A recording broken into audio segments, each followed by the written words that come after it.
Greetings. I'm Thomas Caldwell of the Aurelian Column, and this is the Book Report. The name, the infamous name, Jeffrey Epstein, has been in the news more than usual.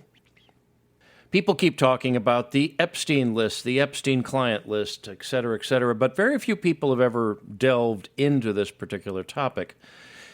Now, there's a book that came out in 2019 that is probably the best concise and detailed explanation of who this man was, what he did, and who the powers or what the powers were behind him, at least possibly. The book I'm speaking about is Epstein, Dead Men Tell No Tales, Spies, Lies, and Blackmail. The book was compiled by a team of authors headed up by Australian journalist Dylan Howard. Now, Mr. Howard is not your conventional by-the-book journalist. He came out of the tabloid world. And by the way, just to let you know, the word tabloid refers to the physical size of a newspaper as opposed to traditional broadsheet. Mr. Howard did serve as an editor at the National Enquirer, a newspaper that has been around now for nearly 100 years. It's a sensational paper. For the most part, it does report what goes on in rubbernecking, terrible auto crash type news, and they engage in something called checkbook journalism, which means that if they find someone, they'll give them money for the story. That gives them insight into an awful lot more stuff that regular news sources won't necessarily have access to. It doesn't mean what they print is not true. But the journalist, Mr. Howard, does have the ability to dig up dirt. He's done that in many other stories, and if you're dealing with Jeffrey Epstein, you are dealing with the worst of the filth. Now, the book covers an awful lot that has been talked about, but it goes into minutia and detail, including the depositions of the young girls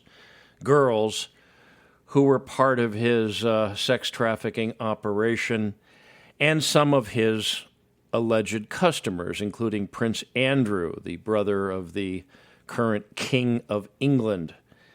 There's an awful lot of other stuff in there on many different celebrities. I will let you go in there and ascertain that for yourself. Now, he doesn't come to any serious conclusions, but the one thing that is certain is Mr. Epstein was a criminal. He was a criminal from very early on in his financial dealings. It's not generally known or talked about, but he was involved in arms dealing back in the days of the Iran-Contra scandal. He had a passport issued by Saudi Arabia at one point. This guy had apparently no sense of morality, even more so than is depicted in the current reporting that is done out in the aether of the media world. No, he was I don't know how to describe this guy, because when you read this book, you kind of want to go off and take a bath with bleach. But there is something that does come across. One is this guy was running a blackmailing operation, and that's with Ghislaine Maxwell. In fact, it's kind of obvious that Mr. Epstein and Ms. Maxwell did have connections to the Israeli intelligence organization, the Mossad. But where he got his money, it doesn't add up. In fact, the one thing I did like about this book is enormous detail was researched into depositions, into court documents, into financial documents, and an awful lot of other sources that were accessed. In fact, when he was first arrested for molestation, the way he was treated by the Palm Beach legal system in Florida is really just shocking, to say nothing of illegal. Now, what does this all mean? Well, in reading this book, it's obvious that there was some power behind Mr. Epstein, and honestly, I don't think it was just Israeli intelligence or the intelligence operations of any other state. There's something horribly, horribly monstrous behind this guy, or there was. Because when he ended up not dealing with politicians anymore or celebrities, he ended up going after scientists. He had a lot of very bizarre theories. One of the strange things is he wanted his head and his sexual organ to be amputated off of his dead body and preserved for the future. I kid you not, that's what's in here. The one thing that does come across from this rather disturbing book, which has been around for years, but a lot of people haven't paid attention to, is that the people at the head of our affairs, and that includes liberals, conservatives, arch-conservatives, you name them, are really just, they're not really human in some respects. One of the things that is talked about in here, which is politically incorrect in conservative circles, is that the current president of the United States knew this guy and knew him pretty well. There's no evidence whatsoever that he had anything to do with any sexual activity with underage girls, but there's a lot of smoke here, and anyone who knew this guy or had even a passing familiarity with him, well, they would have known almost assuredly. Can't be certain, but they would have known what this guy was up to. The people who are the elite in our society are contemptuous for the most part. They believe they are above the law. We make jokes about it. We talk about how they off people. And there are a lot of names of people in here who were, shall we say, done in or did themselves in or died under mysterious circumstances. There's a lot of that. The case of him committing suicide, well, the jury is out on that, metaphorically speaking. He did try to kill himself once. Then he succeeded the second time, or someone did him in, or he was done in intentionally with his knowledge. It's really hard to tell. There's a lot behind this story that the U.S. government is still sitting on. Why is that? Why?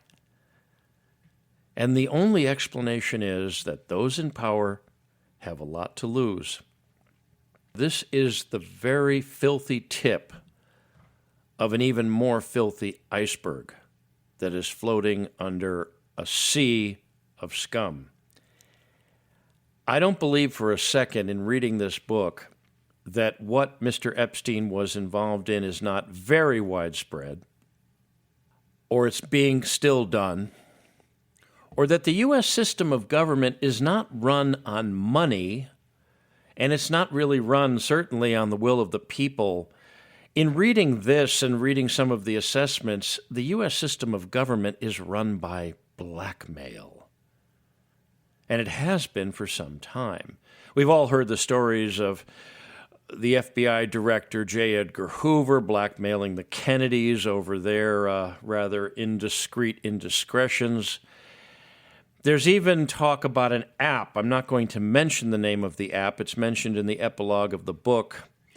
And it's basically using the 911 system to activate your phone to spy on you. It's to the point where I'm seriously thinking of getting rid of my smartphone, really. In reading this, it was pretty horrifying. So why should you read this book? It's important to know exactly how far things have gone and how far things have gone into not such a good place. The people who are in charge shouldn't be, and that's putting it as politely as I can possibly think of. You'll notice that the Trump administration, and again, Donald Trump knew this guy fairly well from all indications, even though they promised that they were going to release all the information pertaining to this. We've heard stories of how video has been destroyed, and in the book it goes into elaborate detail how Mr. Epstein was able to collect such information. We've heard stories about all the files being shredded, and a lot of things are going to be withheld for national security. Well, whose national security is being covered, I have to ask. This book has been out for a while, of course. It's been out since 2019. And I'm hoping the author is going to update it. I also was doing some checking on the author Dylan Howard, Australian. He used to be living in New York. He's now back in Australia. Allegedly, he can't travel because of what is being described as a spinal injury. He was supposed to be testifying at one of Donald Trump's trials. Again, there's so much smoke here. It's like somebody burning plastic. So I'm hoping that some people will read this book, or more people will read this book, who are in positions of really going into what needs to be gone into, and expose the people who run our world for what they really are. Now, this is a book that, if it doesn't inch you a little closer to being a full-blown revolutionary, there's very few other things that will, especially since you read when this book came out in late 2019 and you see what's gone on since, especially the shenanigans of the Biden family, Hunter Biden and his X-rated exploits that were recorded for posterity on his infamous laptop. Folks, that's just the top of this. This is deep and this is bad. And I think it's much, much, much worse and much more organized than something that an Israeli or an American or even a Russian or Saudi Arabian intelligence service could back. This is a book that raises more questions than it gives answers, but questions that need to be raised and need to be discussed and need to be answered. The book, again, is Epstein, Dead Men Tell No Tales, Spies, Lies, and Blackmail by Dylan Howard, along with other authors working for him. It was published in 2019 by Blackstone Publishing. It is available in hardcover, softcover, electronic book form like Kindle, and on Audible. It's recommended that you get this book, and I'm going to be ordering a hard copy just in case it, for some reason, vanishes, like so many of the other people who have delved into this rather disgusting story, and no one ever heard from them again. That's it for today. If you appreciate my work, please like, subscribe, and share. Share with your friends, and share with your enemies. They might become friends, especially after reading this book. I can be reached at feedback@aureliancolumn.com. That's feedback@aureliancolumn.com. I'm up on X. My handle there is MICCAMPEN. That's MICCAMPEN. This podcast originates at Substack. The address there is aureliancolumn.substack.com. Until we meet again, be good, be safe, be vigilant, and remember, keep reading and never judge a book by its movie. Good day.